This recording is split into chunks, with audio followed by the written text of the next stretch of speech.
edhe propagandistët më të zëshëm të së djathtës ekstreme po fillojnë të kuptojnë shkallën e kërcënimit me cilin përballet Izraeli sotëm, pasi ka hapur shumë fronte lufte dhe nuk ka arritur objektivat në asnjërin prej tyre. Gaza dhe Libani nuk janë histori suksesi, por luftra të panevojshme dhe kriminale që nuk i kanë sjellë Izraelit asnjë përfitim, vetëm kosto të larta që do t'i kushtojnë shumë. Shtetet e Bashkuara po i rrshqasin gradualisht nga duart Izraelit, thot Levi, dhe sipas tij, Donald Trumpi mund të kthehet kundër Izraelit. Dhe në çdo rast, presidenti që do ta pasojë brenda më pak se 3 vitesh, demokrat apo republikan, do të ndjekë një politikë tjetër ndaj këtij aleati të madh. Ditët kur Amerika ishte sigurt në xhepin e Izraelit kanë marrë fund. Ndoshta për gjithmonë, shkruan Levi.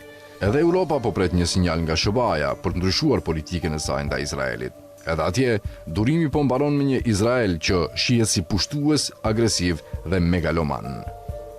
Izraeli nuk ka pasur sukses në vitet e fundit. Sa më shumë luftra që ka zhvilluar, sa më shumë territor që ka pushtuar dhe sa më shumë njerëz që ka dëbuar nga shtëpitë e tyre, aq më shpejt është përkesuar pozita e tij ndërkombëtare. Një shtet që sistematikisht ka shpërfillur çdo institucion të komunitetit ndërkombëtar, çdo rezolut, të drejtën ndërkombëtare dhe opinionet e aleatëve më të afërt, po ndjek një rrugë drejt izolimit të ngjashëm me Afrikën e Jugut të apartheidit.